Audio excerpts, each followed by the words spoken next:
Warning! Do not watch this channel now unless you can handle the truth.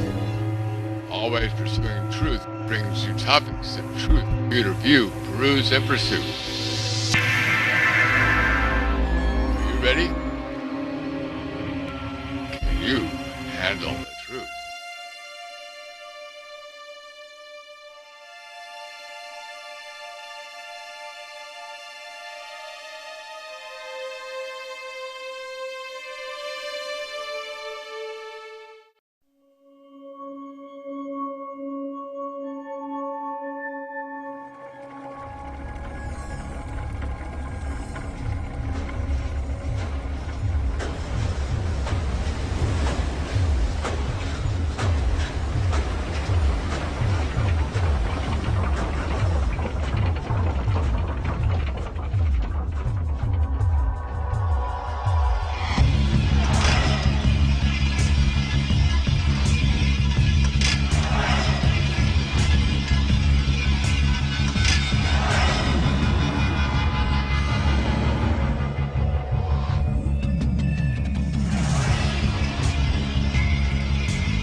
This is a machine that could change our world in ways none of us have ever dreamed. Imagine if all our energy needs were totally free. It would mean the end of power bills.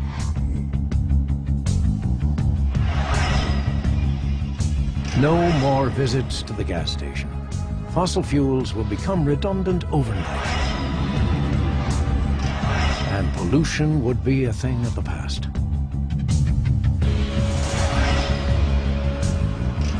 The poorer countries could rid themselves from the ravages of famine, and deserts could be turned into oases.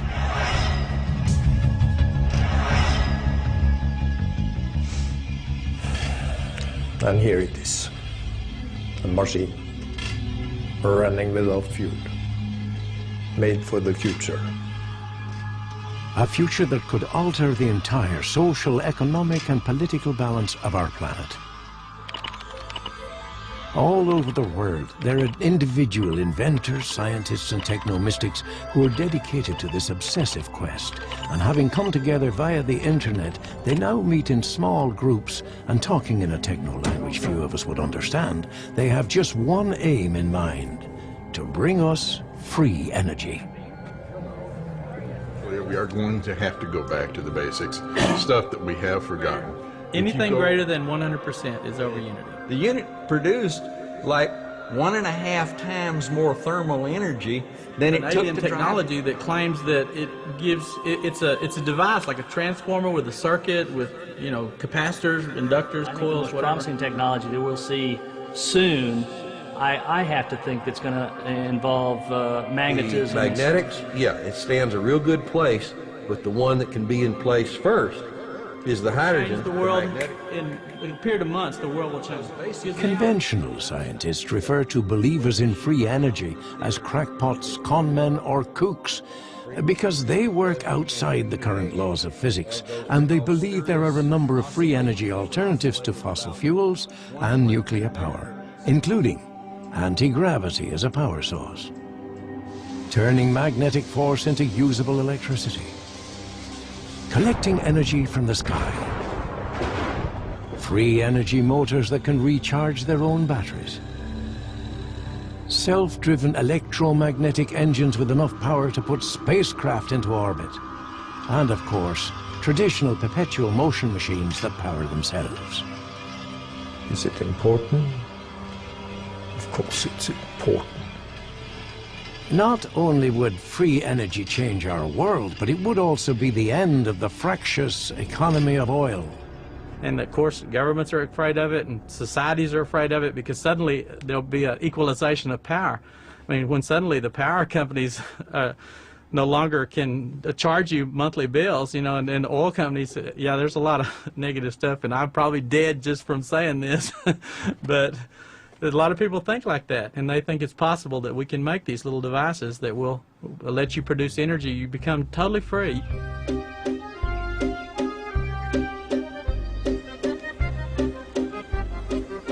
Aldo Costa lives in a small village just outside Paris. He's a retired car mechanic who for the past 50 years has been obsessed with a single idea: to design the ultimate perpetual motion machine. À peu près 70. 70. Voilà. Recently, his story was picked up by French journalist and author Jean-Pierre Lantin. And one day, he got his first idea by working on a crashed car, and that was about 50 years ago, and he had this dream that in his mind would make him the equal of Faraday, Marconi, Edison, or Einstein.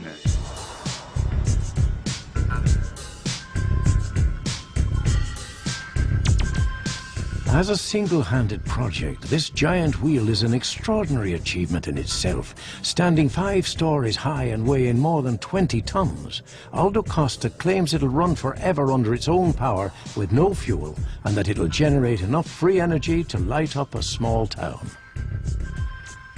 Flying in the face of conventional science, such a project inevitably attracts the skeptics, such as this man. Amateur thespian, full-time engineer and part-time scoutmaster, the self-appointed policeman of the free energy movement, Eric Krieg. For the past 7 years, I've had a prize offer of $10,000 out for proof of free energy, which may or may not be a perpetual motion machine. I've talked to many people from around the world who believe that they will soon get my prize, but as yet, no one has showed up to take the test. Aldo Costa would have some difficulty in transporting his wheel from France to America, but with the help of Jean-Pierre, he sent Eric an email claiming the $10,000. Dear Monsieur Eric, I have constructed a perpetual motion wheel that will run forever with no fuel. Please, I would like to claim your $10,000 prize. Signed, Aldo Costa. There have been some complex working devices. They've been called perpetual motion machines by the inventors themselves. As for Aldo Costa of France, I don't know too much about him. There is not much on the internet. He is a relatively new contender for the perpetual motion prize, but you simply can't get energy out of nothing. Eric Krieg has history on his side. Over the centuries, there have been literally thousands of perpetual motion designs, none of which have ever worked, and it has driven many a good man to despair, fraud, madness, and suicide. What is important to understand about Aldo's work, if one wheel is not enough to generate much power, but if the system works, if hundreds of wheels in series could be constructed, it should be enough to generate power to the whole world. To understand the extraordinary claims Aldo Costa was making, here is a classic perpetual motion design, and there appears no reason why it shouldn't work. The weight of the falling balls turns the main wheel, which in turn raises the elevator that brings the balls back up to the top for reuse. At the same time, the wheel operates this generator, and we have a fuelless machine that will run forever, supplying us with free energy. Not quite. Unfortunately, the weight of the balls on the elevator, plus the friction of the various moving parts, together with the extra power needed to turn the generator, all add up to greater than the energy provided by the weight of the falling balls. So, fulfilling the current laws of physics, this machine wouldn't achieve a single turn of the wheel, let alone run forever. Now, as soon as you say, if perhaps the angle of the elevator could be a little less steep, and maybe the balls a bit bigger, then you're in deep trouble. You are in danger of becoming obsessed by perpetual motion and spending the rest of your life divorced from your spouse and married to a machine. As Aldo Costa would tell you, obsession is a hard taskmaster, but at last, after half a century, he claims he has overcome all the pitfalls of perpetual motion. And if he has, this machine is a real threat to those individuals, companies and countries whose fortunes have been underpinned by gas, oil and coal, plus perhaps others who have a vested interest in maintaining the status quo. So far, since the machine is finished, Aldo has had visits from physicians from a lot of countries, actually, from Italy, from Canada, from Russia, and also some eminent French scientists, some of them member of the Science Academy, to establish if it's really what we can call perpetual motion or not. One of my most popular web pages is my history of perpetual motion machines and free energy devices, which unfortunately reads like a litany of fraud, often committed by once sincere inventors that simply can't accept the prospect of failure. One such inventor was Charles Redheffer. Here at the Franklin Institute, we have this wonderful Isaiah Lukens model of Charles Redheffer's perpetual motion machine, and it seems to have worked or didn't work by utilizing these inclines and weights and a very elaborate system of counterbalance. What the people saw was a device that apparently ran under its own power, but a young engineer by the name of Coleman Sellers thought he smelled a rat. Coleman Sellers realized that the larger wheel was actually pushing the power wheel. And he realized that by looking very closely at the cogs and saw that they were wearing out in the opposite direction. This model clearly shows that the machine was actually driven by a clockwork motor hidden underneath the machine, and that an attendant would actually wind the clockwork motor by pretending that he was dusting it on a regular basis. Charles Redheffer had been charging the enormous sum for the day of $5 each for people to view his magic machine. So now, in fear of an angry mob, Redheffer hoofed it out of Philadelphia only to try his scam again in New York, this time exchanging the clockwork motor for a servant turning a handle in the room next door. Today, the prize for inventing a free energy system that could power the world is, of course, enormous. Way back in 1946, an inventor by the name of John Searle claimed he had designed a technology that used magnetics to produce unlimited free energy, and that he could use this technology to power a flying machine that could carry 2,000 people from London to New York in under half an hour. It is built very simple. Round here is the actual drive part, which is, by the way, all electric magnetic system. Beneath, you will have 8 legs on the actual craft, and combine all, it will take 2,000 passengers. It will be economic to run because there's no fuel bill. Why do you think people don't believe it? I don't know, believe the motor car was coming, or the train, or the aircraft. So why should they believe about this? John Searle persevered in trying to persuade others of his dream, and finally the media did begin to take him seriously. The only person that has ever developed this technology is Professor John Searle. He did this from 1946 through 1978, I think the last one was done, and is capable of redoing it again. This thing wanted to fly. So to me then, the easiest thing was to work on a body. Let it fly.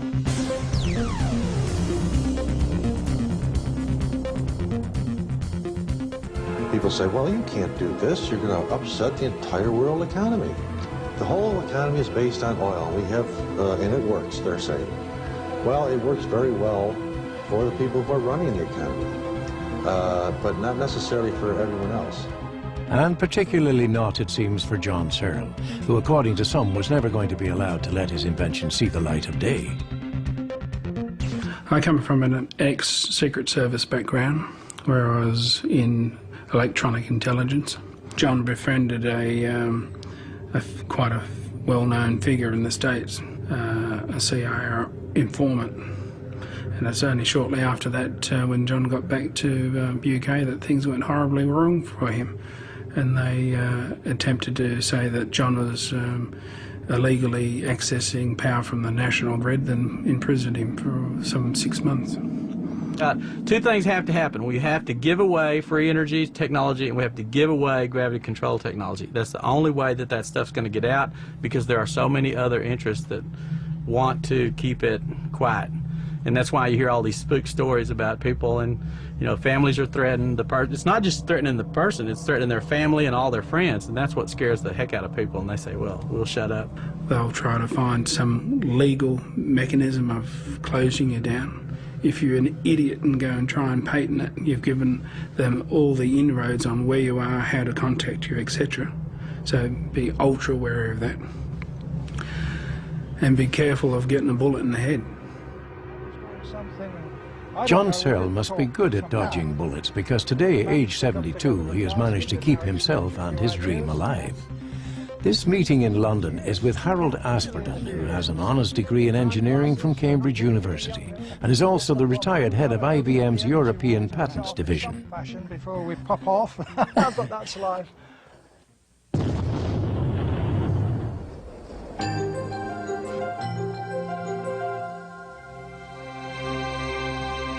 It ran straight, kept straight all the time, up and down this. Dressed in his uniform as Commodore President and Chief Pilot of his new airline, John Searle explains the basics of his free energy technology. What we have here is an idea I started with that kept my mind ticking. It would.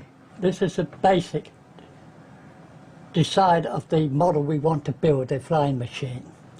This is the basic structure idea of how to go about assembling this concept. The power unit to drive this machine is basically the same as a domestic power unit that we want to develop, drive cars, but the engine is a bit more complicated. But that power unit is basic in itself. Yes, basic. It applies to anything. And any it can run, give more power than the power you're putting in, is that right? Yes, yes. When I first heard of this, I realized that you had something new that was different from anything before, in that you have those magnets interacting with one main central magnet unit. The thing I see in it is that the magnets rotate, and if they can cause the ether to rotate as well, the resulting rotation is in the same direction as the magnet, therefore will accelerate. The government knows about this work. Nobody's hit them hard about this work. The government only know what their advisors tell them. Yes. Their advisors get money from the government, and they want to keep getting the grants. So they're not getting the advice they should get on matters like this. Anyone inventing this would be wealthy beyond belief and would instantly earn themselves a place in history. And that is why I believe that so many people persist in chasing this impossible dream. So is John Searle simply one of Eric Krieg's deluded inventors who cannot give up on an unworkable idea? The big money from the Americans yes. in particular is essential. Clearly, Harold Asperdon doesn't think so, and yet it has taken John Searle over 50 years to get someone with Asperdon's qualifications to take him seriously. No, don't push it. It started on its own. It goes on its own. Was this also to be the fate of people like Aldo Costa and other free energy inventors? Is it art? Yeah, of course it's art. If this isn't art, what is art?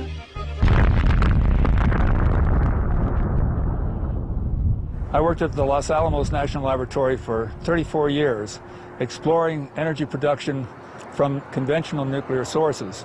And as you know, Los Alamos National Laboratory developed the first atomic bomb that was used on Nagasaki and Hiroshima in Japan. New ideas frequently come from outside of conventional science. I mean, I myself, being a conventional scientist, look at things objectively, look at things in terms of the rules, and it's more difficult to think outside of that. The people who do that generally are people who are very unusual. On KeelyNet, we get roughly 600 hits a day, and we get a lot of emails from people all around the world that a lot of ideas, a lot of claims. There's something uniquely beautiful about the idea of perpetual motion and the people who pursue it, and some of the ideas that KeelyNet has been promoting for years as a central clearinghouse for something like 15 years now. We study perpetual motion, alternative science, and different aspects of what's called unorthodox science. Okay, put this here. Doug Conson is an alternative and some would say unorthodox scientist. Doug designs over-unity motors, that is, motors that put out more energy than it takes to run them, producing a perpetual flow of free energy. Let's see. It's okay, go, go, go. Here. What we have here is a motor that can run continuously forever because you run it on one stack of batteries and you charge up another. So this is a combination motor generator. This is what I'm into now. You have a little motor right here. Now the way the motor works, it's a pulse motor. So what you're doing is you're turning it on, making this electromagnet have power so it pushes the magnet away. So what I'm doing here, if anybody wants to know the circuit, is I take the battery, put it into the coil, and then just before it gets to ground, I put a switch on it so it turns on and off. And here's the switch right here. It's a magnetic reed switch. It's a switch that's controlled by a magnet going by it. This flame that happens inside this reed switch has a lot of power to it. It should have as much power in there going in as coming out, because every time that coil turns off, all the energy contained in the coil comes kicking back. Now, you can take that energy that kicks back and put it into a second battery and charge up a second battery. So now, there's this flame here, and to make it vanish, conventional electric motor builders will just ground it out or something. But what you want to do is you want to put a full wave bridge rectifier. It's this component you can get at Radio Shack for $1.50. It changes AC into DC. Look at that baby go. Here's the battery being charged here. Watch the volts on it. See, look at this. 12.65 already. 12.66. See, it's going up. And it's going to go all the way up. It's going to go all the way up to 14 if you want. So a few days ago, I ran this motor for 50 hours. And I rocked the batteries forth. I switched them back and forth about 3 or 4 times. And at the end, I still had like 12 point something volts, and I could have gone a lot longer. So what this is it's a motor. I call it a over-unity motor, in that you're using so much power and you're always charging up another thing. So you always have a stack of batteries being charged when you run out of your batteries on the other side of the system. It's like the simplest thing in the world. And it's a motor, which means you can turn a generator with it. And now all the electricity the generator makes is free. Or you can turn a water pump with it, or anything you want, or a car. You can stack these. You can make 12 on a shaft if you want. So that's what I'm looking to have, is like a commercial unit people could buy in a store, something like this.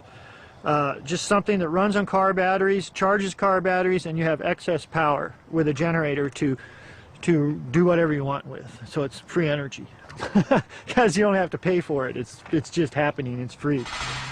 All machines require some sort of fuel to operate. For example, the internal combustion engine in your car requires gasoline to detonate inside a cylinder, pushing a piston down through a connecting rod to a crankcase, through a transmission, to your wheels. Conventional science tells us that perpetual motion machines that would make all their energy out of nothing are simply impossible. But next time you fill your tank, it might be worth remembering that your car only uses 30% of the energy contained in the gas. 70% is lost to friction and heat. According to Doug Conson, a scaled-up version of one of his motors would not only power your car at over 100% efficiency, it would be pollution-free and need no fuel whatsoever.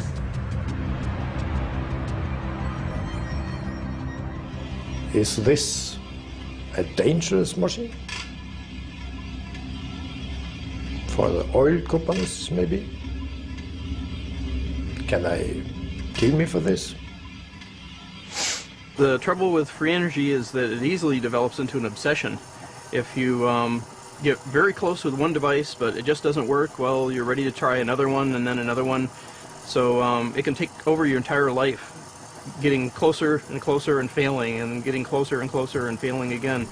But you know that immense success is just around the corner. You could have a house up on a mountaintop, living by yourself. You got anti-gravity to fly you back into the city, generate all your electricity, make all your water directly from precipitation from the air, take care of your waste products, generate all the power that you need, heating, air conditioning, cooking, everything from these little circuits.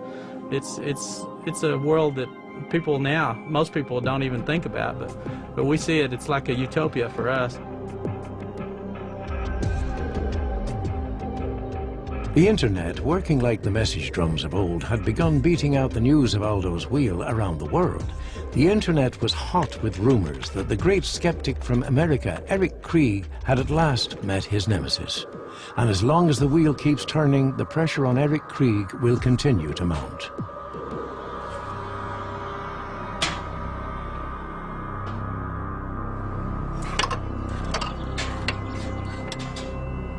For every perpetual motion design, I see not just wishful thinking, but a misunderstanding of rules of science. These people don't understand the energy involved in simple reactions of combustion, light, magnets, wires, wheels, motion, and I see real science as hoping to set people straight and explain how these things really work. But the wheel keeps on turning.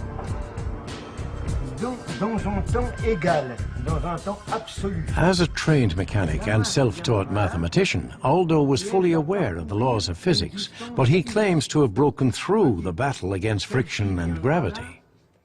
He explained that the wheel was always heavier on one side than the other. On the end of the spokes, there are 256 movable weights. At the bottom of the wheel's arc, the green levers activate these individual mechanisms. Each weight in turn is pushed toward the center of the wheel, at the same time contracting the light springs inside the green plastic covers. Then, as the weights reach the top of the arc, a similar system is used to trip the springs, allowing the weights to be pushed back towards the perimeter of the wheel. Thus, the half of the wheel moving downwards is always heavier than the half moving upwards. And according to Aldo, the wheel must therefore turn forever. Perpetual motion is, of course, only one way of producing free energy. For centuries, magnetism has been a known but mysterious source of energy.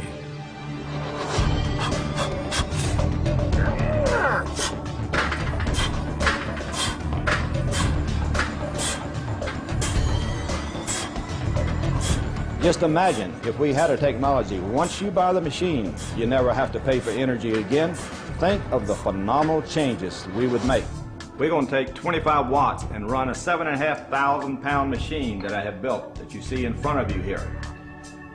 That should be totally impossible by all conventional technology. This is it now. Joe Newman claims that this machine, using no more power than is used to light a bedside lamp, will convert magnetic power into usable electricity, multiplying input to output by many thousands of times. At the same time, he says it will also recharge its own batteries, making it free energy. I want you to see it goes negative more than it stays positive. It means the battery is being charged by the system. It's going to change your world in a most positive way. We'll be able to totally redo the earth again for our children and our grandchildren. And we will travel even into outer space by electromagnetic energy. We can set up a manufacturing plant in every country in the world and make every country in the world energy independent of every other country in the world. I've always said this technology will do more to bring world peace than all the kings and queens and politicians who've ever lived. Let's see what kind of power we have on this shaft right here. I'll try to choke this down. You saw me pushing 900 pounds, 14 reps. That's 1 3/4 horsepower, 14 times. I should easily be able to choke down 24 mere watt input power. I'll try that and see if I can do it.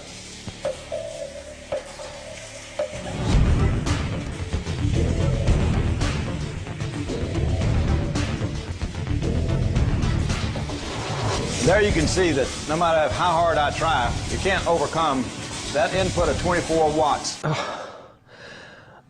I'm sorry, but An inventor holding a shaft in his hands is hardly proper calibrated instrumentation. This demonstration is meaningless and hardly the proper level of proof one would expect for such a claim. This machine is running from the gyroscopic particles coming from the atoms of this mass. Joe Newman has written a book in which he claims this form of energy, which requires converting magnetism into electricity, could supersede all others, including fossil fuels and nuclear power. From 1965 to 1975, I gave a unified mechanical field theory, mechanics explaining gravity, electricity, magnetism, inertia, wave and particle theory of light. None of those things ever had a mechanical explanation behind it. Not Einstein, not Faraday, not Tesla, not Edison. No one could explain one of them. I explained them all with the mechanical laws of a gyroscope. Joe was refused a patent on the basis that his machine simply didn't work, and that what he was claiming was a form of perpetual motion, which of course conventional science has always said was impossible. I was so certain that it worked when I applied for a patent, I didn't even build it. My patent attorney told me that nobody would believe me unless I built it. I built it, it worked exactly as the theory predicted. I have given my life for humanity, stood against great odds, against the U.S. government, who has fought this tooth and nail, tried to keep it away from you. And many congressmen, 11 congressmen, introduced bills into Congress to issue this patent, to see that it would be produced for hundreds of millions of people across the earth. And that's the quote from them, that there was a conspiracy by the U.S. Patent Office and named Thomas Penfield Jackson, who's an SOB, who tried to stop this technology.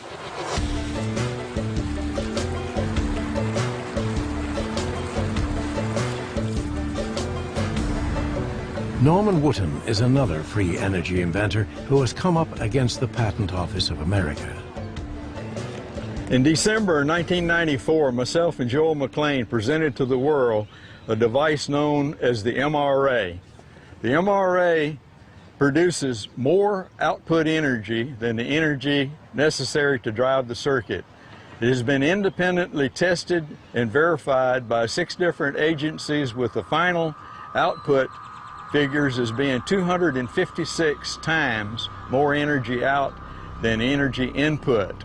This information was provided through the National Security Agency, who we strongly suspect at the 11th hour caused the patent to be denied at the Patent Office, rejected with no explanation as to the reason for rejection.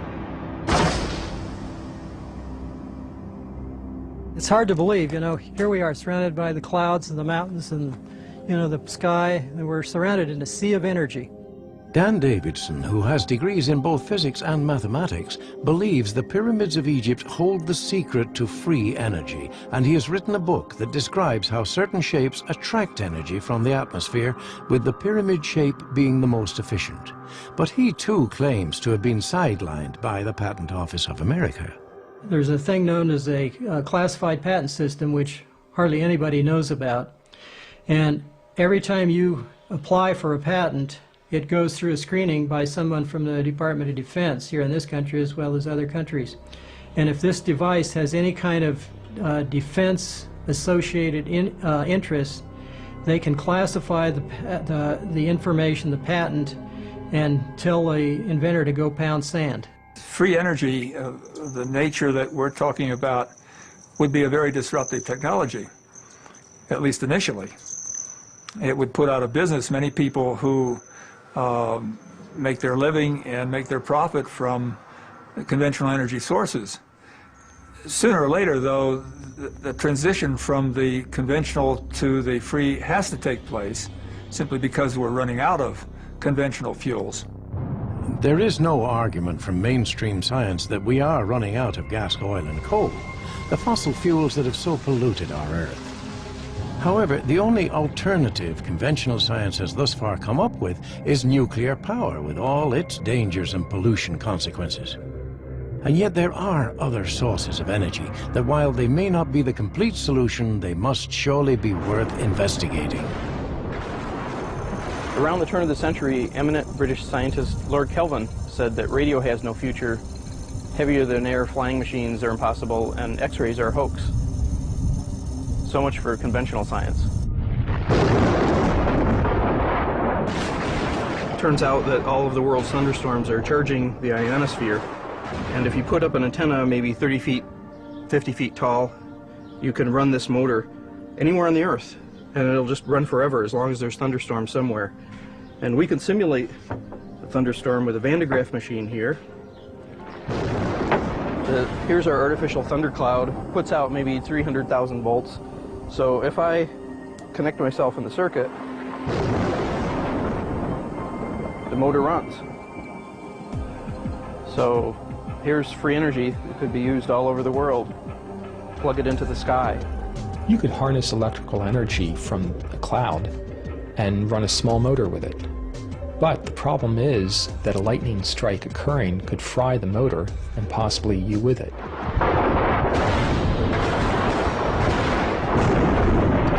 21, 22. Maybe I am dreaming, but I can see it run. Why am I obsessed with these non-round wheels? Wobbly wheels that don't wobble. I can justify it and say I'm trying to do toy research, but that's not the real answer. It's just I'm fascinated. We had a real neat experience with anti-gravity experiment. New Energy News published an article about... One fascination common to many free energy devotees is anti-gravity as a source of free energy. But the killer application right now is Professor Grabinnikov from Russia. Well, what Grabinnikov did was he mounted a huge number of these bug wings and built it into a small platform. And the platform he actually flew around Russia on.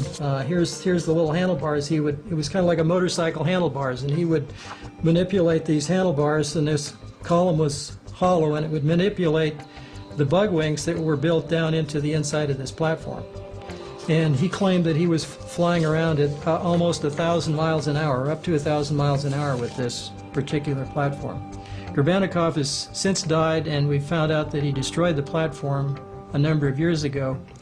He felt that this technology would be misused and probably add more problems to the environment. He was a very strict environmentalist. He goes out and kills 100 of these insects, rips off their covers, glues them to a board so they're all facing up. He drops a metal pin, the pin floats in the air over this board. He turns the board upside down, the board floats in the air. Now they're projecting down, so it's deflecting gravity.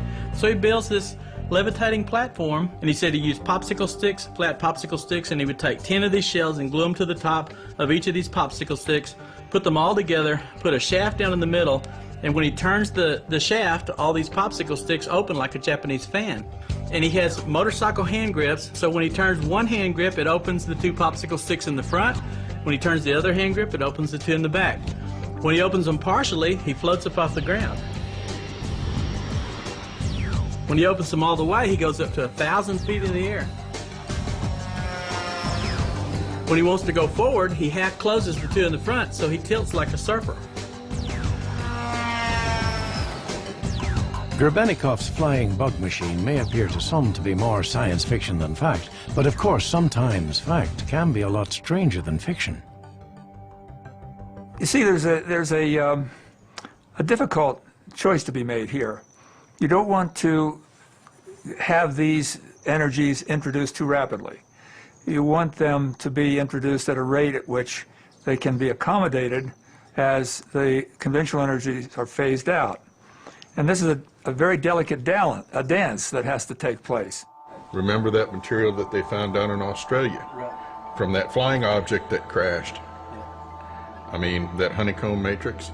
Whether you talk about stuff from like the old Roswell crash to you name it, though they keep coming up with that same kind of structure. 25 honeycombs per square inch, and that was the dimensions. So if you were to stimulate that electrostatically, you might be able to produce some kind of a coupling with the ether zero-point energy to couple with gravity to cause levitation.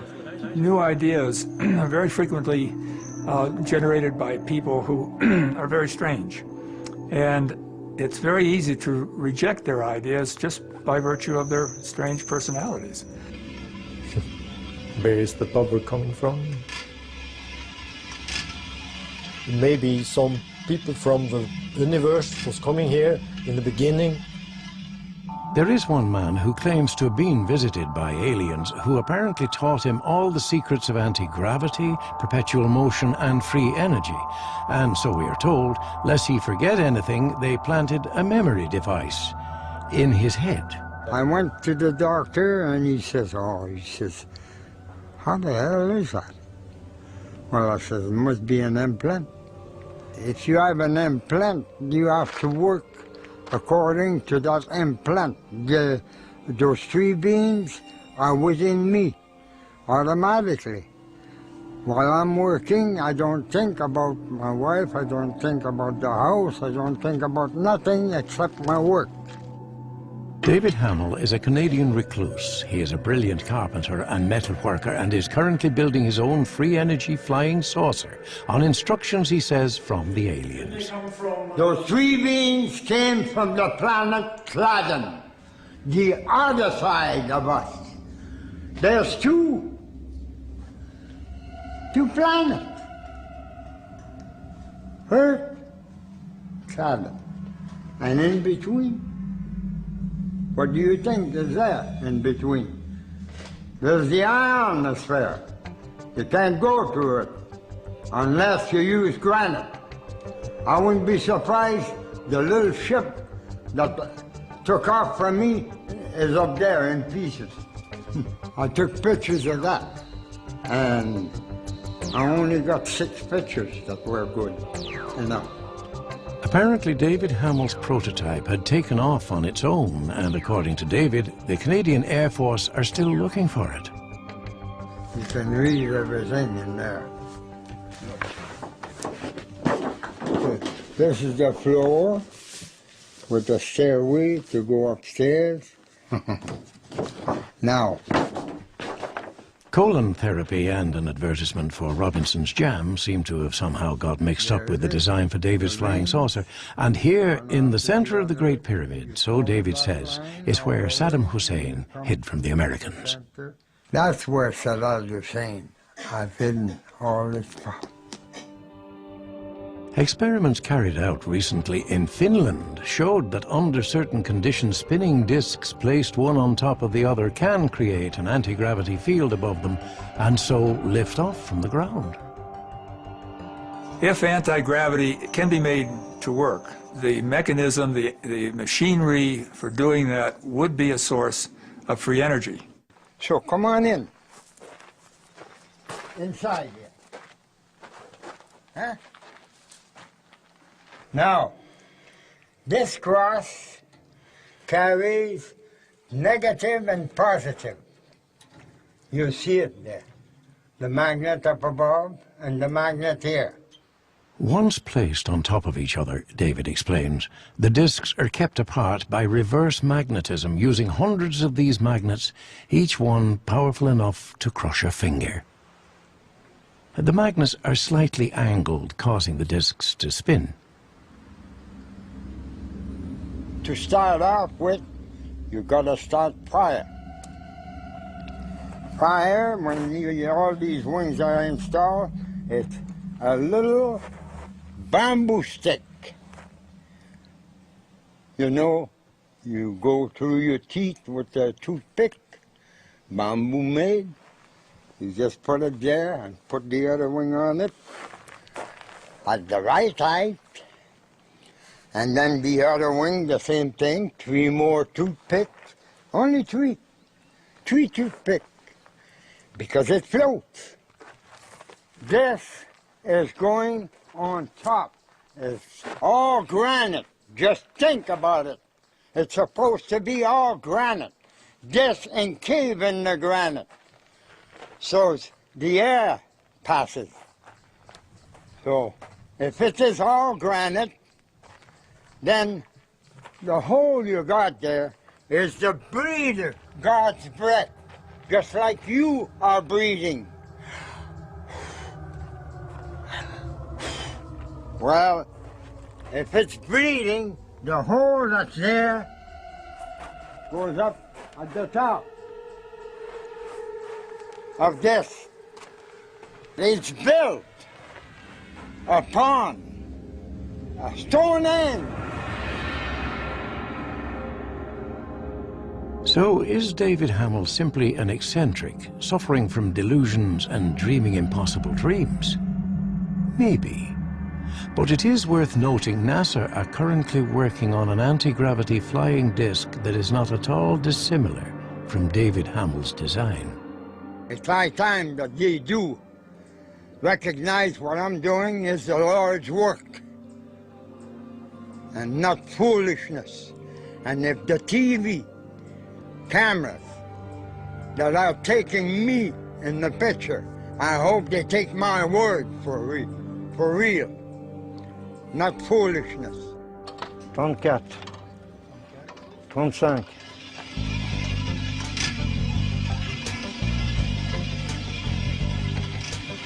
I have the same feeling as I have when I'm looking in the fire. Something links me to the future.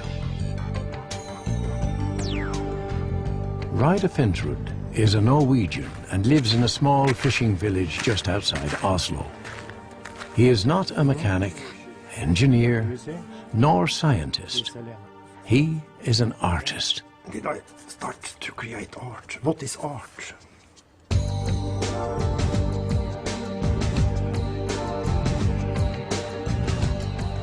But as well as being an extraordinarily prolific and creative artist and sculptor, Reidar is also a visionary and a mathematician. When I first started to think about the perpetual motion machine, I thought about the wheel. This wheel is something else. The weight is on the top of the wheel, and from this position you can start working. I think you have to do something else. You have to do something. And so I start with the pendulums. I look at the wheel and put strings on all over it. So it comes up. When I had a lot of hanging parts, it's come up. Amazing. It was the yin and yang system. And then it started to be so amazing, so I couldn't go to sleep. I had to stay awake and make this machine. What was the beginning? What was the meaning with the yin and yang? This is the mathematical symbol for the force, the free force. Reidar Fintrud works 18 hours a day, 7 days a week, and his obsessive nature shows clearly in this self-portrait. Reidar genuinely believes that, scaled up, his perpetual motion machine could well form the foundation upon which a new egalitarian society could be built, with everyone receiving free energy. And in fear that there may be those who would wish to suppress such a possibility, he keeps his machine locked away in a vault in the basement of his gallery. But is it perpetual motion?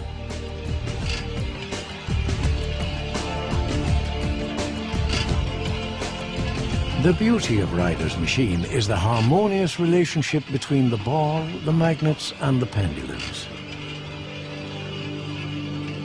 The ball is attracted to the horseshoe magnets, but the swing of the pendulums ensures these are lowered just in time to allow the ball to pass.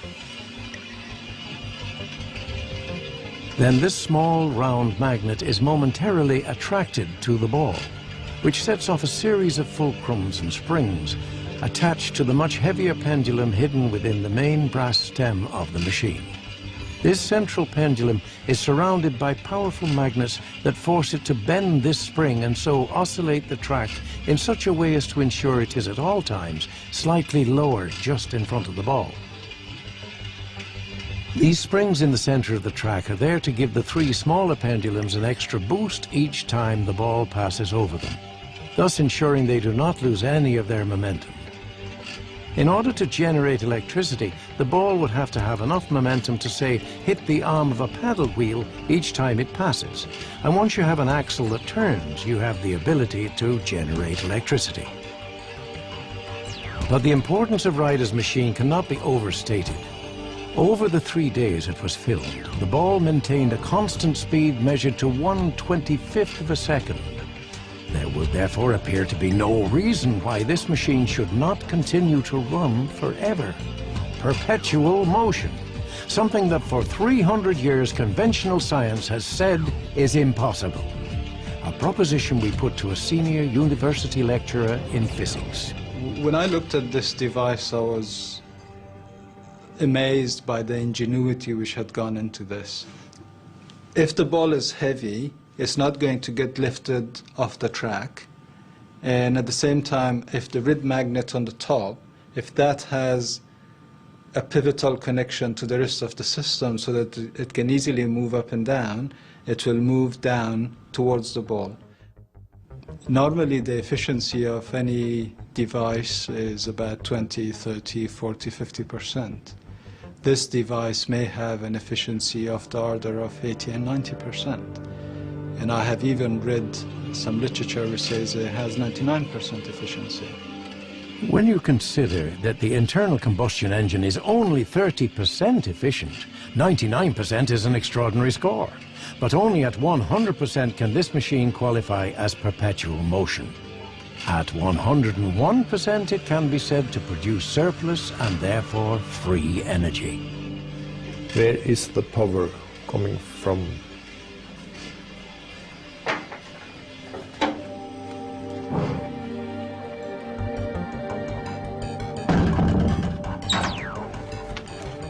I had scientists from all over the world looking at it, and they can't tell me where the power is coming from. The claim that this is going to run permanently or indefinitely doesn't seem to hold, because the second law of thermodynamics tells us that this is not possible. The fellow from Norway sounds sincere enough, but I really don't think he can come out ahead with just magnets, wires, and wheels.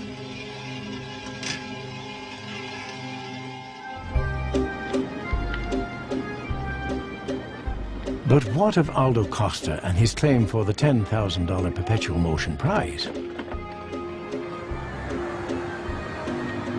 Eric Krieg surprised everyone in his final response to Aldo Costa's challenge. Indeed, it appeared as though Mohammed really had come to the mountain. There must be something special about it, more than a and then everybody, there's this everywhere. You have this little masses, which is 2 kilograms each.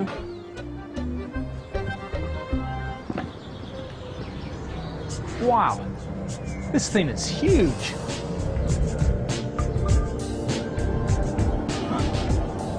Yeah, I think I see how this works. Not only, it seems, had Aldo done the maths, but with every nut, bolt and rivet, he had backed his absolute belief that, contrary to the current laws of physics, energy can be produced by a fuel-less machine.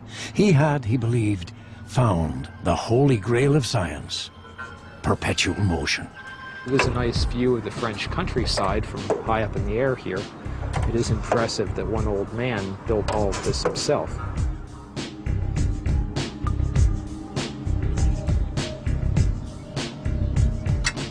Dix, 11, 12, 13, 14, 15, 16, 17.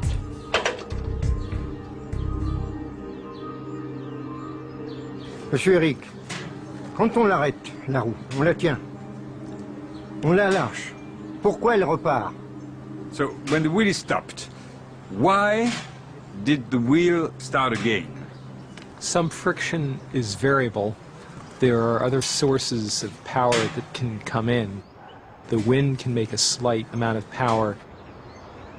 The sun hitting one side and not the other side can expand it a little bit and make it counterbalance that it might move. From my experience with science and engineering, I can't see how this would ever be a source for external energy. In fact, with all the different sources of friction on this, I don't believe it can be a perpetual motion machine.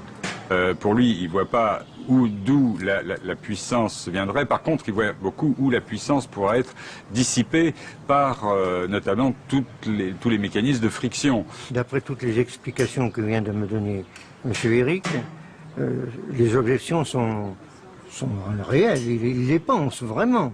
Mais c'est l'opinion d'un seul homme. Et ça s'arrête là. That, said Aldo, is the opinion of just one man. And the wheel keeps on turning.